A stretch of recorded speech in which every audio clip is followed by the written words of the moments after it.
No one beats Terence Crawford, and everybody's trying to age him out. Bro, It's not one of those fights where Crawford can easily lose.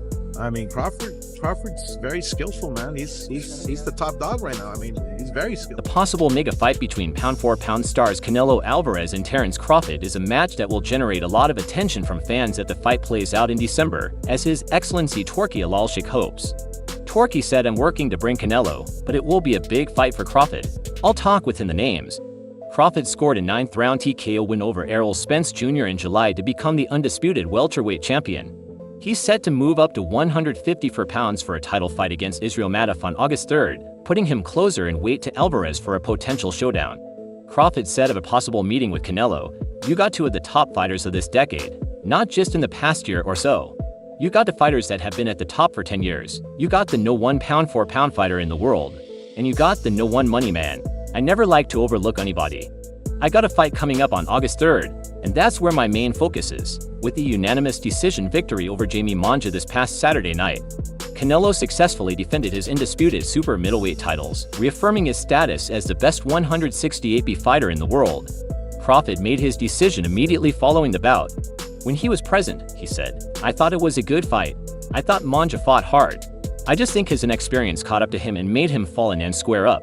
Not stepping in with his punches allowed Canelo to sit back, counter, and pick his shots. Canelo was a real patient. Alec plans to organize a 5 vs 5 event in December, blending the UK-USA's essence. Similar to the June 1st Queensberry Matchroom clash, the event will feature British and American pugilists as part of the Saudi boxing chief's plan to improve boxing. He said, "Boxing is broken, but I think we don't need to get everything back together." Indeed, boxing sat at the top of the global sports landscape for much of the 20th century, but with the best matchups being relegated to pay-per-view, the sport's lack of a centralized governing body, and the minimization of pugilism at the Olympics, the sport has waned in popularity since securing one half of the equation might be fairly straightforward. Alalshikh is going to present the card headlined by Crawford and Israel Madaf on August 3rd in Los Angeles. The welterweight champion Crawford said to Center, "There's a lot of respect that comes with Turki and myself. He's seen the road that I had to take to get to where I am now, and he just wanted to display respect for the sport of boxing and not just somebody that's coming to hold these types of fighters down and not let the world see him. It's an honor that he picked me. He could have chosen anybody else, so I'm definitely grateful." When it comes to Alvarez, there's little doubt a Saudi-backed venture would at least possibly have the finances to meet his likely asking price. When dismissing the idea of a fight with David Novitz, he said in March he might reconsider for $150 million or more. Alvarez said, "If the money's right, I can fight Novitz right now. I don't give. It's only a matter of money at this point. Everybody was asking for everything when I fought. Iris Lendy Lara, Austin Trout, Miguel Angel, Cato, Floyd Mayweather, Billy Joe Saunders, G. Everybody said I don't want to fight them, and I fought all of them, so right now I can do whatever I want." Canelo's fans may be excited for a potential bout with David Benavidez, but the attention may shift to Crawford, who became the first male 2-division and challenge champion. During his speech at the Breakfast Club, he suggested a catchweight bout. "We can do something at a catchweight, probably 160 or something like 158. Yeah, 158, 160, that would be cool." Canelo appears to have reservations about facing Terence Crawford, as he expressed reluctance in an interview with Box Azteca about the chance of a showdown, with Bud refusing to further explore the idea. According to him, it will become a fight where I have everything to lose and nothing to gain, because if I win, they'll say, "Oh, he was too small," and everything.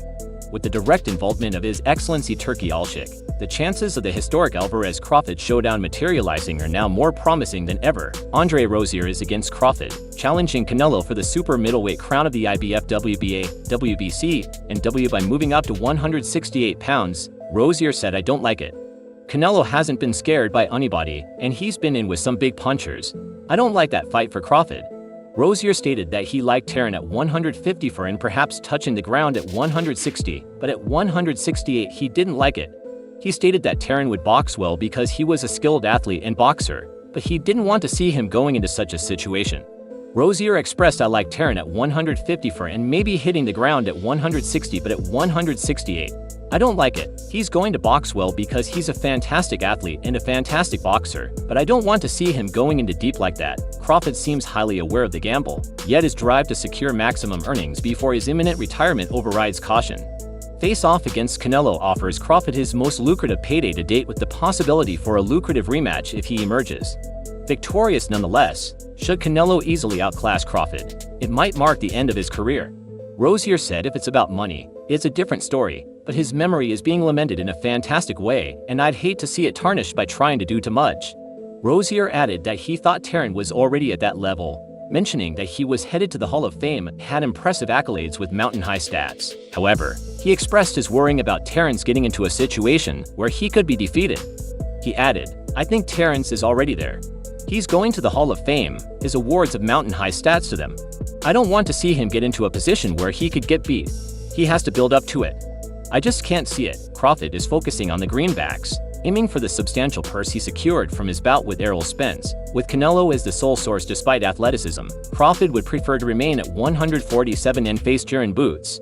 Andis is talking about fighters not moving up to 2-3 weight classes in a single move in the past. Rosier said these things didn't happen before once in a blue moon, but now it's modus operandi. Now it's like I'm fighting at 140 and I'm going to be fighting at cruiserweight in a year. It's ridiculous. There's a common first pH, and it holds true. There's a reason why there are weight classes. Jeff acknowledged Crawford's threat but did not underestimate Canelo's strength. He emphasized the importance of weight in a match, stating that Crawford's skills alone could not guarantee victory against a longtime competitor. He said, "But still, weight is something to deal with, and you can't just say that because of Crawford's skills. He can automatically go up to 168 and beat the guy who's been doing this for a long time, and Canelo has been one of the best fighters in the world for a long time, so that's a big jump." However, Shocker Stevenson has expressed that Canelo would be no match for Terence. Canelo's recent performance against Monja impressed Stevenson, but he maintained that Bud was still superior to the super middleweight champion. He tweeted, "Halu fighter Canelo is still, and I think Bud beats him. Crawford is now the best fighter in the pound-for-pound division, but his victories came at super lightweight and welterweight 3 and 4 weight classes below Canelo, and there are whispers that Crawford might face Canelo next." Canelo swiftly withdrew from the battle when Boxeska asked Canelo if he would take on Crawford. Canelo replied no.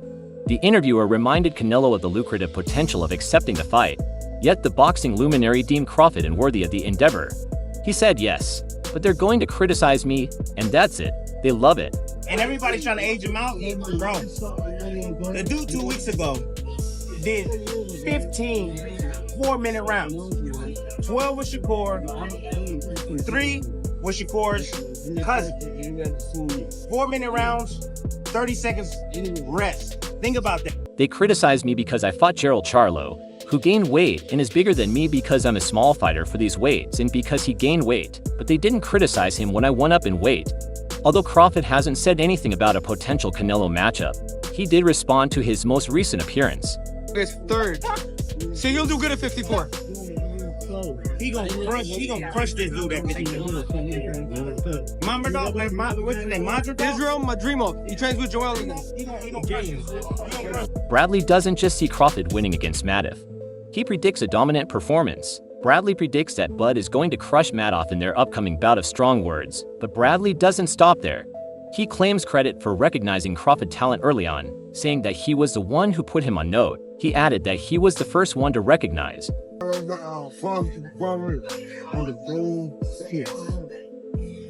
Since 06? So you know a lot longer than I am. So he got it. But you look good, champ. You look good, champ. You look good, man. Fist, feather fisted hanging. Did you see him buckle him? Did you see that? Yeah. Huh? What does that say you about that chin of Ryan? Oh, it's suspect. Hey, Crawford beats anybody he steps in the ring with. Anybody. He don't go. No one beats. No one beats Terence Crawford. And everybody's trying to age him out. Bro. James, Tony, and Bradley both believe in Crawford's potential and his ability to defeat anyone. Tony stated that Bud would beat Canelo by KO, while Bradley Eckhart expressed his sentiment, stating that Crawford beats anyone he faces in the ring. Both believe Crawford is not afraid to go the distance, but no one beats. Man, it's ambitious, man, but that's Crawford. Look, Crawford is a master. He is a master performer. Like he's a special fighter. He's a special fighter. I just don't know if he has the power to keep Canelo off, and that pressure that Canelo keep putting on you after the 6th, 7th, 8th round, man, let me tell you, your legs will start going, your head will start spinning, like what the hell am I doing here? It'll be a tough. Crawford's potential move to 168 pounds to face Canelo would be a significant change for him, according to Oscar de la Hoya, who previously promoted Canelo. De la Hoya acknowledged Crawford's specialness but expressed uncertainty about his power to keep Canelo at bay. He suggested that after the 6th or 7th round, Crawford might feel the effects of Canelo's relentless pressure, leading to weakened legs and a spinning head, questioning his presence in the ring. What would potentially happen? Would you go back down to 168? Definitely. That's what I've earned my right to fight to campaign for those titles. The WBC. I just think it's not fair that they're only giving me 10 days to make the decision if I'm gonna stay at 175 or 168. I mean, I've been there for 3 years. I haven't got the opportunity for 3 years, but we'll make the decision after the fight. But definitely, if we can make that fight happen, that's a fight we all want. Alvarez is ESPN's for pound-for-pound boxer and hasn't lost a fight since he moved up to 175 pounds to challenge Dimitri Bal in May 2022. Since then, he's turned back some worthy fighters, most notably a trilogy battle with Genji Golovkin, but none of those fighters, not even an aging GGG, possessed the danger Benavidez presents at this TAGE. Benavidez added he's not going to fight me. I think he's just running out of things to say. He's literally said every excuse. He said that I only bring 25 pounds in, and I'm not nothing. I'm this. And that I'm not dedicated. I'm not respectful. I think he's scared of him losing and then me taking all his fans. That's what it is. I don't really think he's scared of me. I think he doesn't want me to get the torch, but Benavidez is not the only fighter Alvarez can meet to quiet the critics. There's also Terence Crawford. ESPN has no 1 pound-for-pound boxer. Crawford was ringside and came away impressed with Alvarez's performance. Canelo is set to face David Benavidez in a highly anticipated boxing match but has kept his response brief, hinting at a recuperation period before making any decisions. Sean Porter suggests that Terence Crawford, a contender even more prominent than Benavidez, stands out in the clamor for his next opponent. Porter discussed Alvarez's next fight following his victory over Mongolia, saying these are the 2 fighters right now who deserve a fight with Canelo. Terence Crawford won, and then David Benz too. Terence has just done it all. He's really earned it. Floyd Mayweather proposes a showdown between Crawford and Benavidez, a ring titan that would likely attract as much attention as any Canelo Alvarez bout. Speaking to Ben Thompson from Fight Hype, Mayweather proposed that if Crawford wants to go to 168 and he wants to fight Canelo and Benz wants to fight Canelo, they can't get Canelo, they can fight each other. Benavidez and Crawford. Mayweather turned to Ennis as a formidable quarterback after Crawford couldn't secure a bout against Canelo or Errol Spence Jr. Thompson hinted in the interview that Crawford might not make as much money going up against Jaron Ennis. Mayweather worded that he had no idea what these fighters desired. However, he stated, "I'm saying you got to ask yourself, is it about the legacy? Is it about the money? Is it about both? If you do want to fight, if you don't fight him, fight somebody else." Boxing legend Mike Tyson disagreed with Mayweather's advice for Crawford and Benavidez to choose other opponents. Canelo rejected a $60 million proposal to face David Benavidez, causing Tyson to express disapproval during an interview with Mara. Tyson said the thing that's wrong with Canelo is that he's afraid of losing. Tyson told Benavidez that if he were him, he would accept the fight and prove himself the best, but he lacks the courage. It is a shame because he has a lot of talent, but he lacks heart. Meanwhile, Juan Manuel Marquez, a 4-weight class champion, issues a cautionary message to Crawford before he ventures into Canelo's territory. Marquez believes that challenging Canelo would present numerous advantages for the Mexican fighter, advising Crawford against even contemplating such a matchup. Marquez acknowledged Crawford's being a great fighter, but we need to realize weight classes exist for a reason. His stance is clear. A significant weight disparity gives Canelo a heavy advantage. He mentioned Crawford needs to fight in the welterweight division or at the super welterweight maximum because Canelo would have too many advantages. Fernando Vargas Jr. believes Canelo's experience helped him win against Jaime Monja when asked about a potential fight between Canelo and David Novitz. Vargas Jr. thinks Benavidez could win if the fight drags out.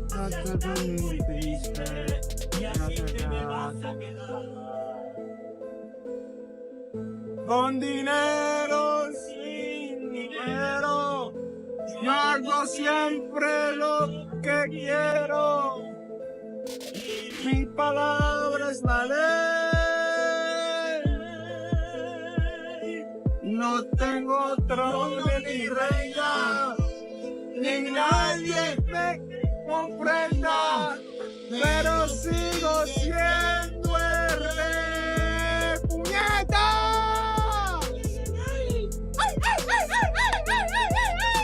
Indirectly calling out Canelo, he captioned the post, "The Puerto Rican born with the Mexicans." Michael Benson, also wrote a post on Instagram today about Edgar Berlanga continuing to push for the Canelo Alvarez fight. Canelo Alvarez has dealt with the likes of Floyd Mayweather, Denny Golovkin, and Miguel Cotto, to name a few, so when Berlanga just started demanding a fight out of the blue, fans were not in the mood to tolerate it. One user believed Bro wanted to lose so badly for a payday, declaring a bold intention behind the pokes from the boxer side. Even though Canelo is 33, the sheer difference in their skills is astronomical. If the Manja fight was easy for Canelo, he wouldn't have to do much against Berlanga to win. Another user took to X to declare no one wants to see that fight, but meanwhile one fan claimed if Manja couldn't beat Canelo, Berlanga would just embarrass himself. He wrote on X, "What's the point? We all know what happens if Manja doesn't have a shot. Berlanga will just embarrass himself." The next user bluntly labeled Berlanga the most undeserving boxer to get an opportunity to fight with Canelo Alvarez, thus suggesting the unbeaten boxer has done nothing to earn that fight in Berlanga's 20 professional fights. He has never even competed for a title yet. He wrote on X, "Probably the most undeserving boxer to get that Canelo fight. He's beaten absolutely nobody." Meanwhile, this user was so put off by the idea he offered to pay for that fight to not happen, while the user is clearly being sarcastic. The disdain for Berlanga is clear, as the fan wrote, "I would pay to not see this fight happen." According to analyst Chris Manx of DAZN, Eddie Hearn promoted Edgar Berlanga, the WBA mandatory for Canelo's title. With that sanctioning body, he could be the one picked undefeated but unproven. Although the 26-year-old Berlanga is unproven and has never faced a high-level contender in his career, he has an unbeaten record, a high ranking, and a large following in Brooklyn, New York, and Puerto Rico. Analyst Chris Manx said on his YouTube channel, "The question of David Benavidez is always going to come up. It's not going to be David Benavidez, at least not in 2024. I think the most likely opponents for Canelo in September of this year are Edgar Berlanga, who was in Las Vegas, basically telling everyone with a microphone that he was getting that fight next, and Jermall Charlo, who is a PBC-connected fighter who has told people in interviews that he believes he's getting that fight next. Now, boxing fans are not going to get super excited about either one of them. Berlanga's undefeated, but like Munguia, untested. His last win was probably his best against Padraig McGrory, but McGrory is nowhere near Canelo's level. Similarly, Jermall Charlo, inactivities plagued him the last 3 years. He fought Jose Benavidez Jr. In his last fight, and against a blown-up welterweight, didn't look all that good. Won a decision, but didn't look all that good. Whoever Alvarez picks, he's proved that it will be on his terms. He's earned that autonomy at this stage of his career, so whether he's a major favorite for his next matchup against a fighter like Edgar Berlanga or faced with the challenge of either Benavidez or Crawford, one thing is for sure, Canelo will do whatever Canelo wants. If you enjoyed this video, make sure to subscribe and check out some of our other videos on the screen right now.